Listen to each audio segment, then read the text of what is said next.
Hi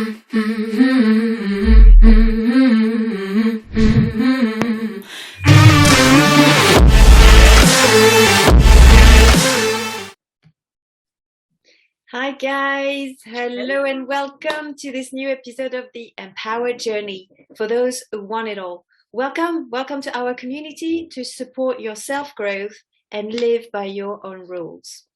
So we wanted to commence this month of February by a theme on waiting and on patience.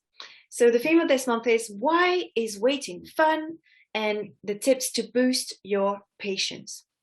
As we all know, winter can be so long. It seems like it's never ending at this point in the year, and it's very, very hard to keep patience and to see like sort of the end of the tunnel, right? So it feels like maybe everything is slower. We're longing for things to move on, and it can be quite frustrating and difficult to deal with. Quite frustrating, overwhelming. And easy to be completely taken by this frustration. So yes, so that's going to be what we're going to go in depth with Anna. How are you, Anna, today? I'm good, and you, Clem? Yeah, great. And so the first question that we want to consider is actually, how do we deal with this feeling of frustration and this impatience? It's a big question, isn't it? Definitely it is. Especially with those cold months. Yeah.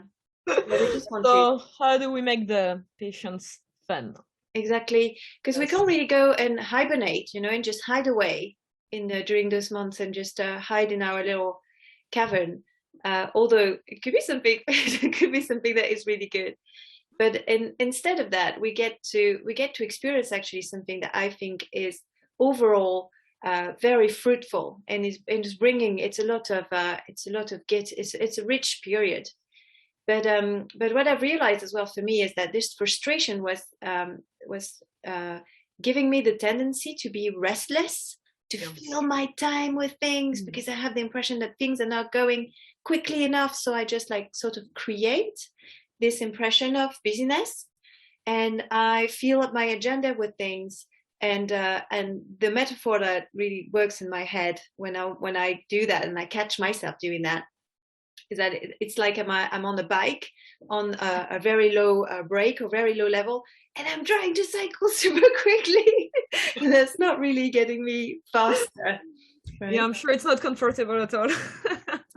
No, and it's just sort of wasting your energy, isn't it? Definitely. And you feel more and more guilty every time you want to rest. Yeah. Because you feel like I need to do some things. I have my agenda full, and I just want to rest and to sleep. So yeah, I know what you feel. And it's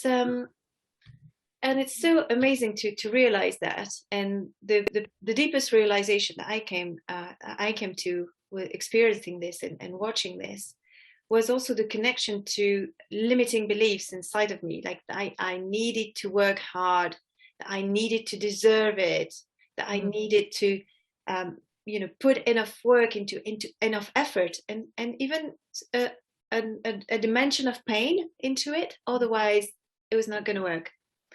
And that is just a limiting belief. This is completely untrue, isn't it? This is just a belief.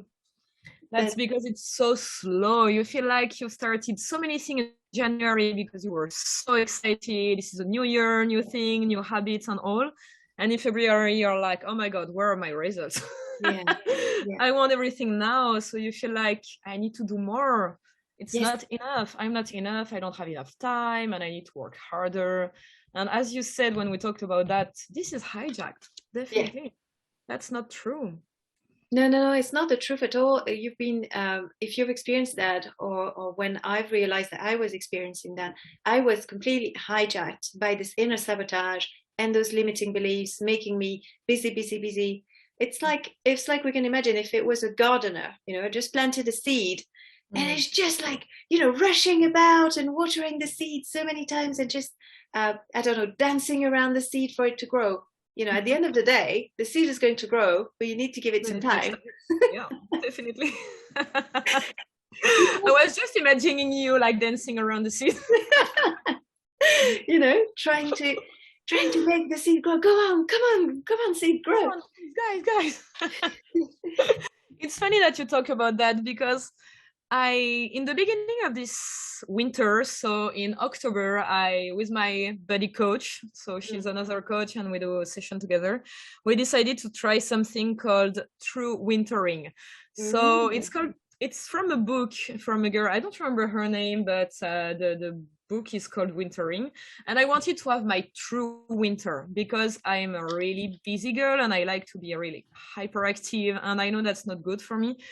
So I wanted to experiment not slow life, because that's not it, but when I want to rest, I just go to rest. When I'm excited about something, I just do what I want, you know.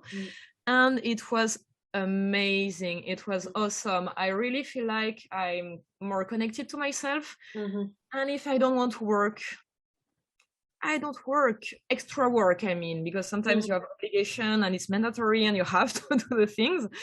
But right now, if I don't want to read, I don't read. And what I've seen is the next day or the day after, I want to read, and I read so much more. And when I want to work, I work so much more. And when I want to go to run or on a hike, it's so much easier. And I feel like we are always in the way of the flow. We are always in the way of easiness. And if we just listen to what we really want, without the limitations, as you were saying, the limiting beliefs, things are so easy and simple. And it was amazing to live that. Yeah, that's so amazing. Thank you so much for sharing, because I agree with you 100%. It is about allowing that flow. And realizing that this is out of our control. This is out of your control, but what you can do is actually go with the flow of the river or surf the wave of the ocean, whatever metaphor works better for you, so that you're not going against that flow. Definitely. Because in so many things that we do, and that's specifically true if you're working your own business, you are planting seeds, so you have things that you're going to harvest, but maybe not at the time and as rushing as you would like to. And it's so easy to be overly busy. You could be working day and night and never be done, right? Because there's so much we want to do, which is an amazing thing. It's an amazing intention and desire, isn't it? This passion, this pulse. It's counterproductive, because if you're too tired because of you doing all the things that you put in your to-do list or in your agenda, but in the end you're tired to do the real thing, what's going on then? You're just tired to do the right thing. It reminds me of the 80-20%. Like, which actions for you are the best to reach your goal? That's what you have to focus on. Because if you do that, you only work what you have to work, what's truly meaningful for you. And then you can do more of what makes you happy. And what's life, you know? To reach your goals, but also be happy, be alive, and enjoying whatever you're doing. Yes, exactly. It's such a great lesson on productivity, as you say, on the quality of the work that you are doing. And also on this relationship with the time, isn't it? Like we have this agenda, we're so excited that then we want this thing to happen already, you know, to this project to be finished already. And that tends to block us or disable us to being here, to being exactly there in that step, and enjoying and focusing on that important part of the work right now, as you say. And that's actually, and one thing that we don't realize necessarily when we leave it, but this time that we've spent resting or doing yoga or going for a walk, we don't realize that it's actually helping us to create a much better work when we're going to be in the right space for working. And I love what you describe as well, in the sense that you're so in tune with your needs on the moment, on your needs on that particular day, and listening deeply to not only your body but also your mind, and listening to the flow as well.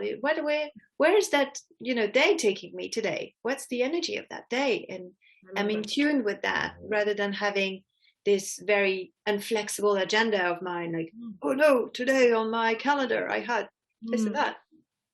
Yeah, finding the true happiness of a child, you know, when they are playing, they just play and they could do it forever, but you just change them and they do something else and they can get in the flow so easily, and we lost that.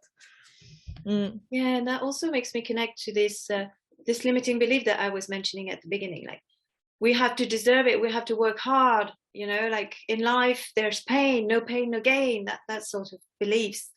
And for the mind, on the mind level, it's very difficult to understand and to actually realize that no, happiness and the best work that you can do and your life's purpose, your life's mission happens from the flow, happens from that state, and that's going to go naturally through you and through your life, rather than deserving it or having a hard day or experiencing suffering and pain and that sort of thing. So yeah, it reminds me a saying that I've put on a post-it like right in front of me for so many times. It's don't trust your thoughts. That is so true, because your mind will tell you so many wrong things, so many lies, and you don't have to trust your thoughts, especially if they make you feel bad. If they make you feel guilty or sad or angry, please don't trust them.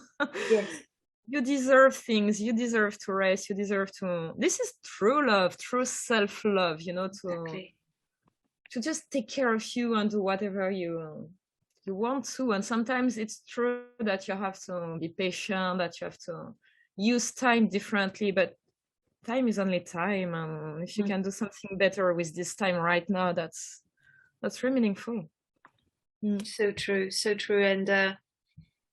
and it becomes ultimately also a sign when you realize that your thoughts are affecting, let's say, your feelings. It becomes a gift in the sense that I'm lost in my thoughts, that's why I'm feeling bad. Okay, I can just come back now, connect to that flow, and they can actually go, they can actually move. Much better experience.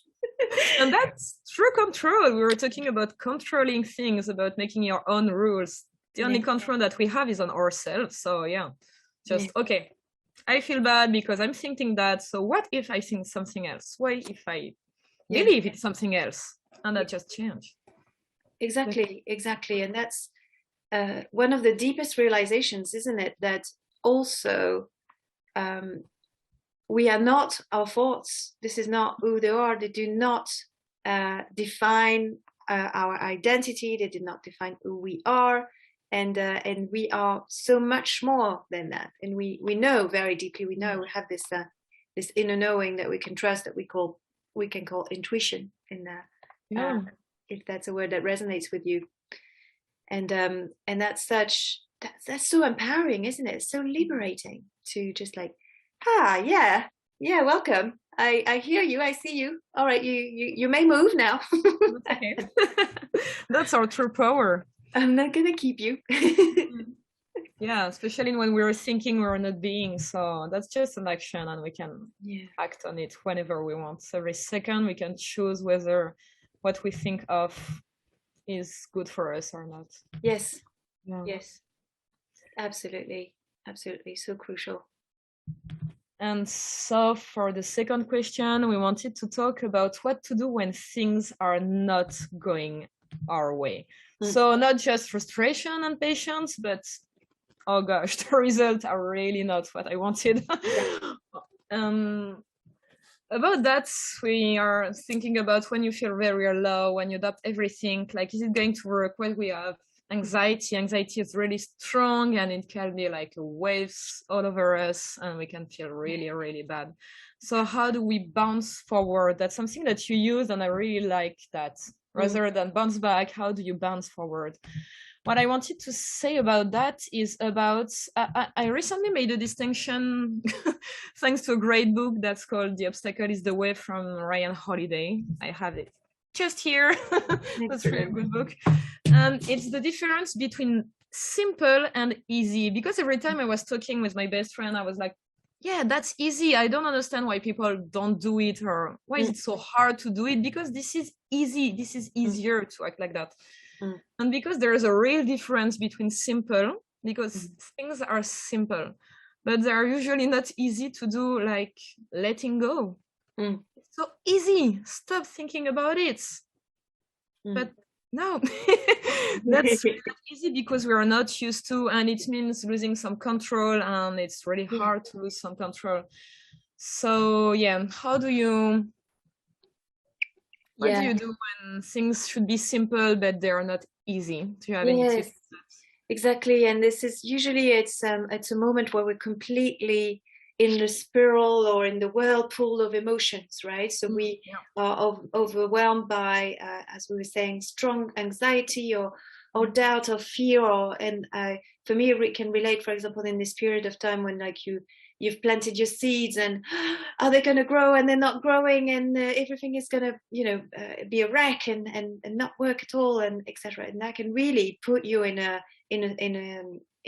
space of completely overwhelmed by these emotions, and you tend to be sometimes in a reaction that is either fight or flight, like you can get really defensive or really almost like violent, or have the tendency to avoid things. And this is I think also connected to this issue. And yeah, what you're describing is just so true. We sometimes know it's a very simple thing to do, and even if we do know that, we'll still procrastinate because we are completely overtaken by these emotions. And in my understanding, we do not have access to the easiness. It's because we are hijacked, because we are not in control anymore of our emotions. We can't manage them. It's difficult for us to access the easiness. So I would say that the first step to that is that sometimes accept that you are in this state of overwhelmed, and wait for the storm to pass. It's not always possible to get yourself out of the storm, and sometimes you need some time to get there. And you might know some tips that work really well for you to calm down, and sometimes whatever we do, it can last a bit, and we have to be patient. And until we are able to go back to that calm space, it might be difficult. So I want to emphasize on that, because I think it's easy for us to feel guilty that, I've been completely controlled by my emotions right now, and I can't go out of it, and I'm just crying and crying, and why is that happening to me? I should do better, I should know better, etc., etc. Just there's a sense of acceptance of those emotions coming through you. It is right now. It's how it is right now. Or in 10 seconds. And it serves a purpose, even though I might not see it just right here, right now. But those emotions, those energies are moving through me, exiting my nervous system, and they're not going to last. They're not going to last. It's a storm, and you're going to get to this calm space again. I think it's much easier to look at what you can do from this calm space. Do not react to emotions, but wait for the calmness, as you said, to come back, so you can take a real decision and not a reaction to the emotion that you have. Exactly. And from a calmer space as well, see how you can maintain that space, what you need to be doing, and that's something we'll talk about later on in that talk. But what you can do actually to maintain that calm space and that support of managing your emotions and state. Yeah, true. I love the sayings of Tony Robbins about emotion. Like, you can't control the emotion; they are coming. It's physiology. You can't do anything when they come in. But there are flags. They are like red flags. If they are a bad emotion, that means something has to change. So if you're angry, if you're sad, they are just telling you, hey, something is not right now. So you have the power, now that I told you that something isn't right, to change something. And if we just think about that, okay, I feel sad, I feel sad because I don't have the result, or I feel sad because I had an argue with someone. So what can I do to change this? How can I change the situation? And just the fact that you are going into action to change the situation, you will feel so much better.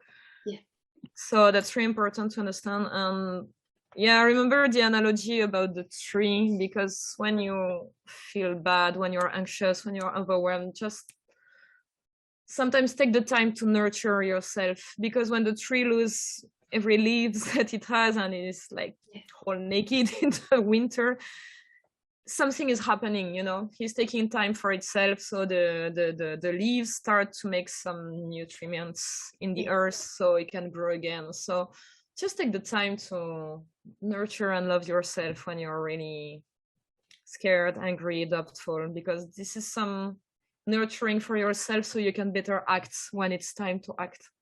So yeah, that's really important. So crucial. And the tree knows how to, as we were saying earlier, it knows how to listen to the season. And the season is not only the weather, but it's also maybe your emotion. It's also maybe your levels of energy. And we know that the cold, the light, you know, affects us as well. So as you were saying about wintering, I think it's really about that. It's really about being so attentive that you know when you need some rest, and maybe you will need more rest, and maybe some other moments you'll be in your highest performance moments. And you can access that. And this is why nature is such a teacher, right? And this is why it feels so good when we are in this state of overwhelmed, usually to go out in nature, go for a walk, hike, a walk, look at a tree, look at nature, and just being with nature usually calms you down naturally. You don't even need to be doing anything like I'm trying to calm myself down. Just don't even try that. Just be in nature and stay for 20 minutes. You should feel calmer as a natural effect, right? What I like about nature is that it reminds me I'm not alone, because sometimes when I feel like I'm overwhelmed or I'm really full of doubts or I'm anxious, it's me, like a drama queen, you know, me, something is not right and I'm not fine and blah, blah, blah, blah. And then I go out in nature and I'm like, oh my God, that it's not just me, you know, there's a full world outside. There's nature everywhere. And I'm just small piece of sand, you know, and doesn't have to be all about me. And just to remind myself about that, it's so great, because you just lose all the tension and all the pressure, you know. It's not just about me. I'm just a piece of a puzzle, and it's okay. Yeah, you can see the bigger perspective and what is beyond you, which helps so much, as you say, because and that's the mind's creation, isn't it? About the ego, about what I need to be collecting for myself, sort of results and achievements and and things like that. So it's so important to remember that, and also to as you say, there are amazing gifts. Even those strong emotions, they are a sign, an alert. They're telling you, oh, something needs your attention, right? And so they serve a great purpose. And the minute as well that we're able to, the ultimate acceptance or acceptation is also to be like, okay, thank you for giving me that sign, and where does that point me, so that, as you said, I can find out what I can do, what is in my power that I can do to change and make that better. So it's the I love the sentence that says that things are happening for you. It's not happening to you. You're not being a victim, or you're not being passive, or it's not something to punish you or anything of the sort. But everything is happening for you, and that creates such a different perspective as well on things. And the really funny thing about that is, as a result, because you're much more open, the emotions, especially the difficult emotions, they won't stick that much, because you're completely accepting them and not resisting them or trying to push them away and and so that you burst out, you know, later on, because you've just been pushing things away. And that And that so as a result, it actually gives you less of those negative moments because you're more able to see what is good in them. Yeah, it's really important. Yeah, absolutely crucial. So we've been talking about that. So we started with the small frustration about this winter and this date, and now the deeper, harder frustration. And the third question is going to be really about how we transcend all of that. So how we fully let go, how we get to that state of trust and of faith. And as a reminder, what I wanted to share with you about this is the importance of insights versus practice. It's been proven in many ways and in different areas and different fields that to actually make progress, actually make change sustainable in your life, you need about 20% of insights, so inspirations, things to show you the way, such as this podcast. Hopefully this is inspiring you and giving you ideas for your self-growth. And you also need 80% of practice. Your actual self-growth, self-realization, empowerment is going to happen by you changing your life in your daily habits, in everything that you do, in your mindset, etc. So that is the work that you do, and it's so easy to forget about it, isn't it? That we have, there's more to do. The inspiration is amazing. It sets you in a direction, but if you don't, it makes you feel good. But if you want to keep in the momentum of feeling good, you have to exactly. So true. Exactly. It's a great direction, actually, that it makes you feel good. It makes you realize by your own experience that it is actually the direction you want to follow. So it's awesome and it's very powerful. But your life is not going to change until you make this 80% implementing of habit change, of practice. And that looks very different from one person to another. There's no one ready-made solution, ready package. Oh, follow from A to Z. Step 1, step 2. Amazing. That would be great, wouldn't it? But yes, there is this so crucial importance of this 80% practice in your everyday life. So we'll try to share a bit more about that from our perspective on what tips and what some small things we can actually do to make sure we get these 80% practice. Yeah, sure. Because as we were just saying in the second question, if you just do something after a reaction, like if you were sad or if you were angry and you're like, oh my God, I remember the tips they gave me and I will do this right now. It's great, but it won't last because, as we said, you were just doing this after a bad emotion. So it's gonna be okay, but the idea is really to create a routine to support your mental health every day. Yes. So you don't have to wait until you are overwhelmed. You don't have to wait until you are anxious again, because sometimes I used to have insomnia and I would do good things the day when I had insomnia and it doesn't work. You really have to train your body for a long time until it's really a habit and you don't have any more insomnia or whatever you have.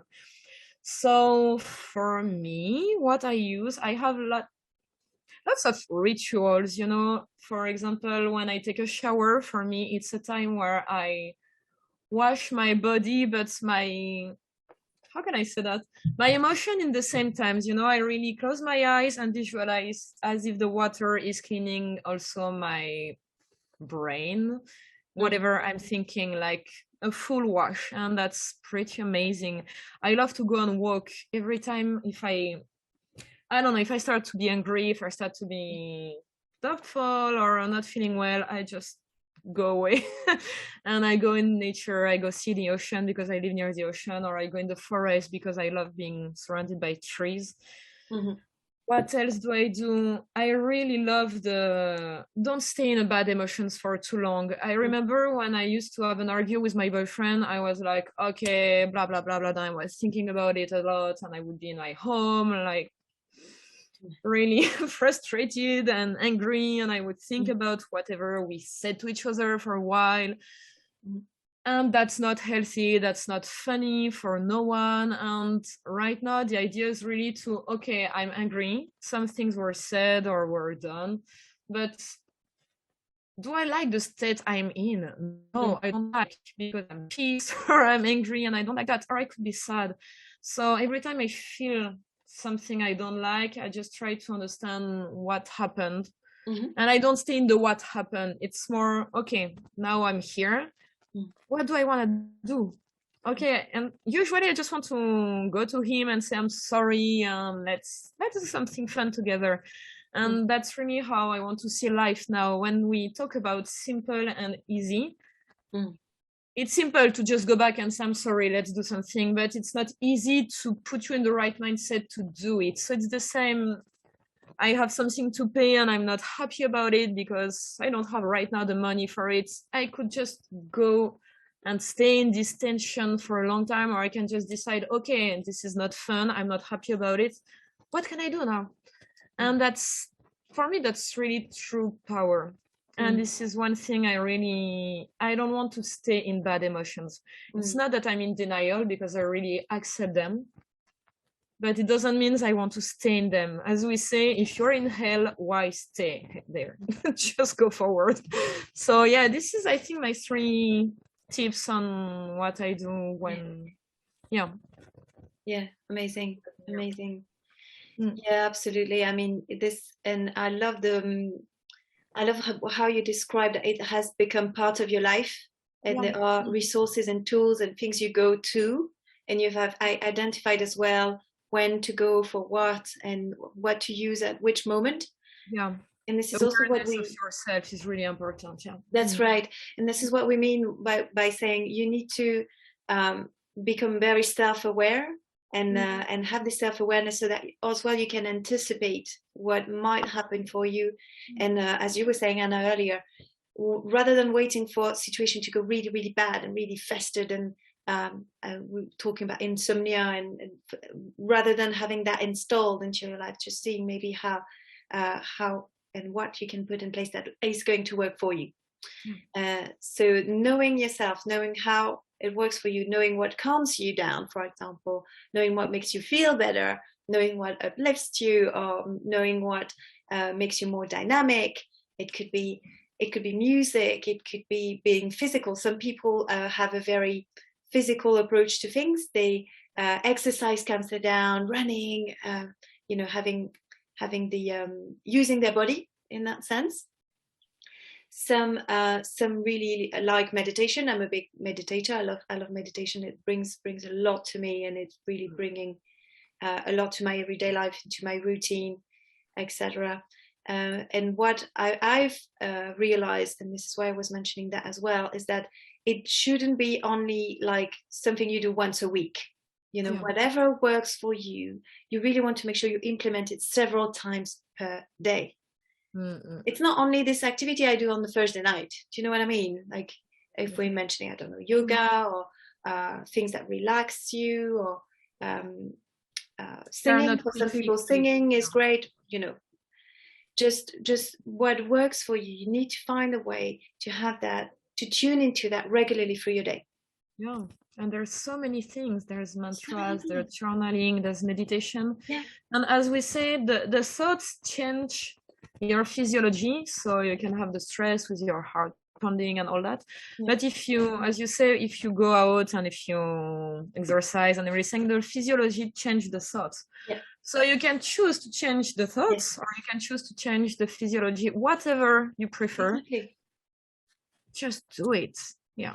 Whatever access point, whatever works, exactly, whatever method, and there are great things that you can do and you can try. And this is why, again, going back to this idea of never giving up and always persisting, trying new things and believing that it's going to be possible. If others can do it, why can't you?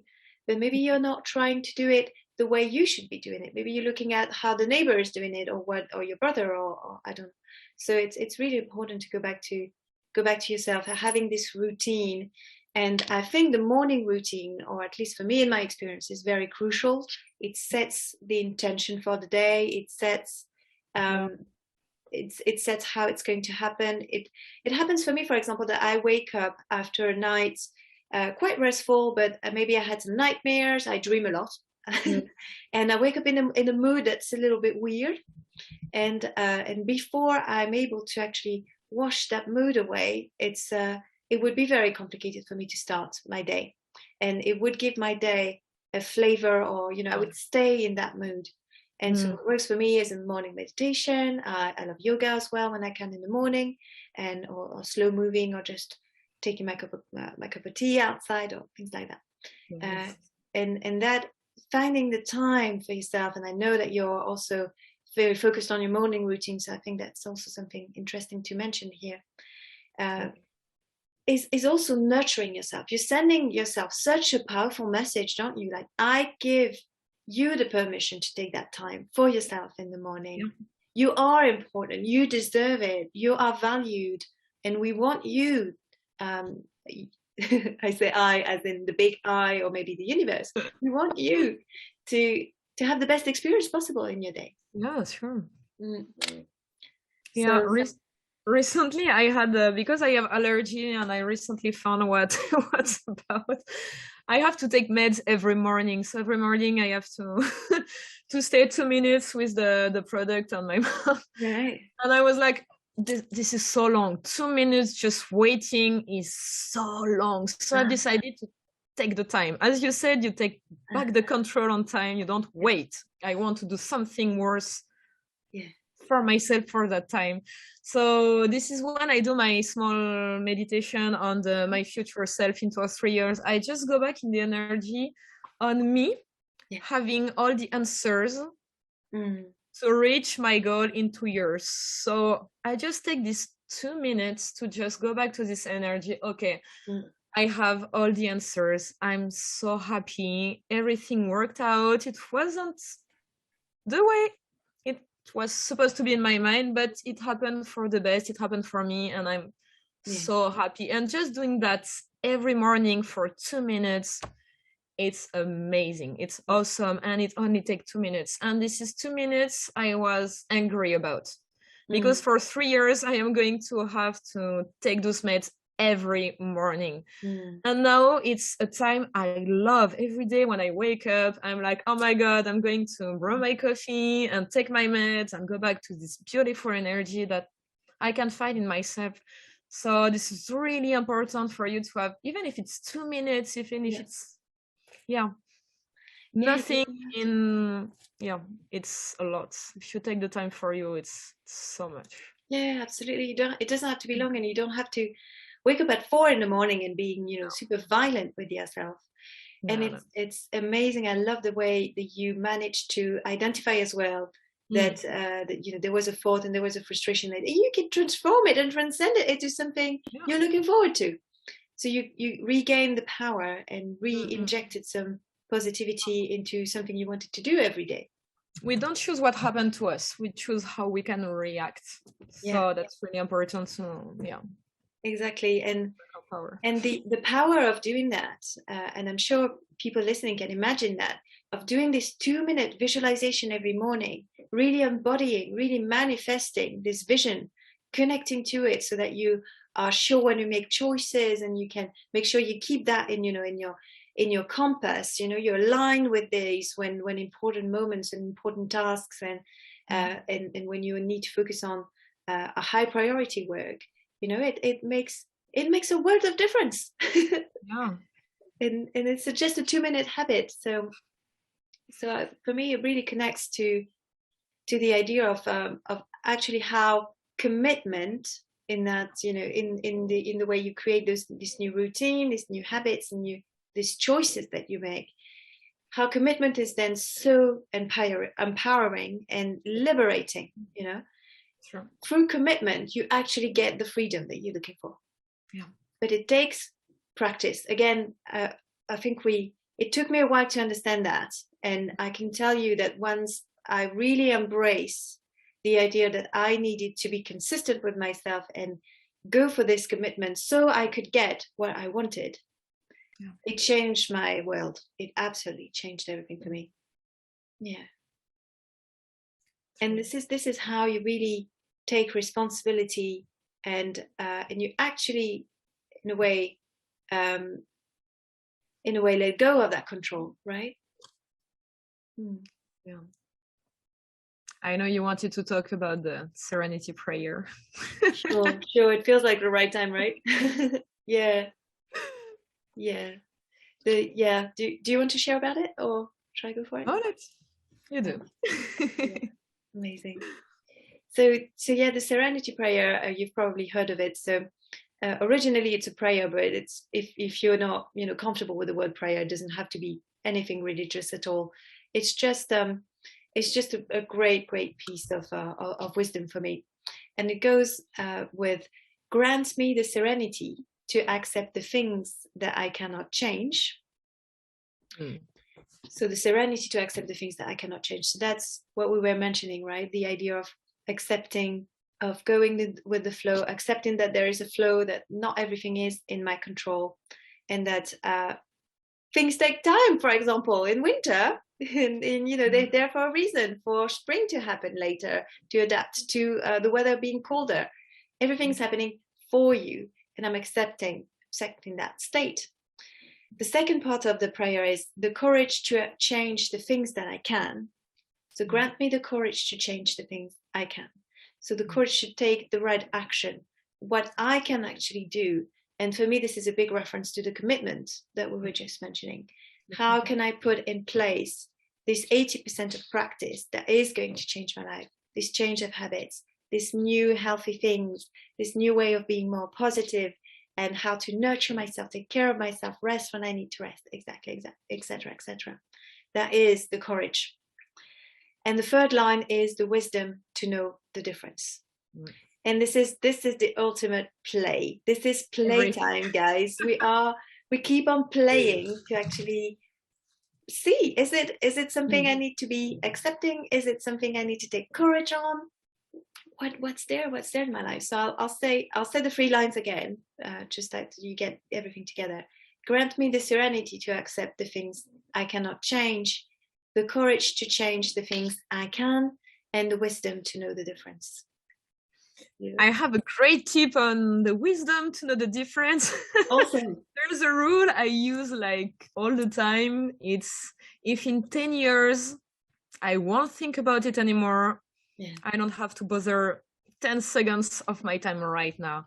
Yes, you had an argue. Yes, you have a fine. Yes, I don't know whatever happens to you, but is it so important that you are destroying your time right now? If yes, okay, so change whatever you have to change so this situation change. For example, the fine you have to pay, just pay it or find a way to pay it, and that's it. You haven't argued, just go and talk to the person, explain yourself and see how you can do a compromise or something. And if really you won't think about it in 10 years, just do something great with you, do more of what makes you happy, and that's it. Yeah, that's excellent, isn't it? It's such a great reminder to am I actually spending some energy for nothing on that? Ooh, I probably am. It doesn't really matter, does it? No. All right then. Let's get it over with. Get it over with quickly. Like, let's do it and let's move on to something else. That's amazing. Yeah. So we are at the last part of our episode today. So Clem, tell us, what would be the tips to your younger self? So if I could go back in time and meet my younger self, what I would have to share really would be about how everything is a gift, how everything happens for you. So I would tell myself that things are actually happening for you. It might not feel like that right now, but you can embrace that as a gift, especially the time things take. I remember being very, very frustrated when I was younger, and very impatient. And I still have some tendencies that I can see them when they come in me now. And so I think that's something that would really have helped me at the time. that I can be reassured about things. I can embrace the time that things need. And I would reassure my younger self, and I would say, it's not so much about, is it going to happen? If it's going to happen, don't worry. The universe has got your back. You are being taken care of. You are being looked after. The universe is supporting you, really. I would really tell that to myself in the eye. And so just be playful and see how it's going to unfold for you, how it's going to happen, but not worry about the if. I would really, and that's a big distinction that has actually changed also very much my experience and my happiness, my serenity, I would say. So that's something I would have loved to know and understand at that early age. This week I used your sentence, things are happening for me. I was waiting on answers, on life-changing answers, you know, and I started to go everywhere and think, oh my God, what if? And I was like, things will happen for me. And it's really make me so serene after that, you know, to just, it's gonna be okay. Don't stress right now, because I didn't have any control on that. So I was just waiting, but instead of waiting on my kitchen table, thinking of it, I was like, okay, I should wait in a different way. That is so much healthier for me. So I so agree with you when you say, how is on the preparation that you put in your action. So this is really important, that you have a good intention when you decide on your how. But sometimes the how is not in your control. Sometimes it's opportunities. And if you are really stubborn on your how, you can miss out so many things. So this is really important for you to stay open. And this is where the letting go is applying. If you control too much, you will miss things. And that's something that you don't want to happen. So this is really important, that you stay open and don't try to control everything. On my part, if I had to go back in time and talk to my younger self, I would really like to tell her that control is on how you react, and it's okay if I'm not right, because sometimes being right means being hurt, and that's not interesting. I prefer to be happy. I prefer to be to have fun than to be right or to be in an egotic mode. So that's something I would really love to know, and I would have want to know. And there's something really interesting that I want to tell people is about perspectives. There is no right or wrong. Usually there's so many shades of the truth, and pick the truth that's good for you, but really good, not because you're right, but because you feel good about this truth. That's why we talked about changing your thought. It's okay to not trust your thought and decide that you want to trust something else. So the perspective is really your power. You can change your perspective on everything all the time, and that will give you a right way to act, because the second step is really action. If something is not right for you, just change the situation. Your power is really in it. And about letting go, trust yourself. As Clem said, trust that life is happening for you. And that's something that would have helped me so many times, because I was like you, I was really trying to control everything. I was impatient, I was so many things, and I was insomniac, I was stressed, I was anxious, and I wasn't fine. And because I'm implementing everything that we're talking right now, my life is so much better. I feel so much better with myself, with my life, with everyone around me, and that's really something that you want. So change your perspective. It's okay to change. Act on it and trust. Yeah, that's what I would say. That's awesome. That's super awesome. Reminds me of a last quote. You can either be right or you can be happy. That's everything. That's so true. There's a saying in France, it's only idiots don't change their opinion. So please don't be an idiot. Good conclusion.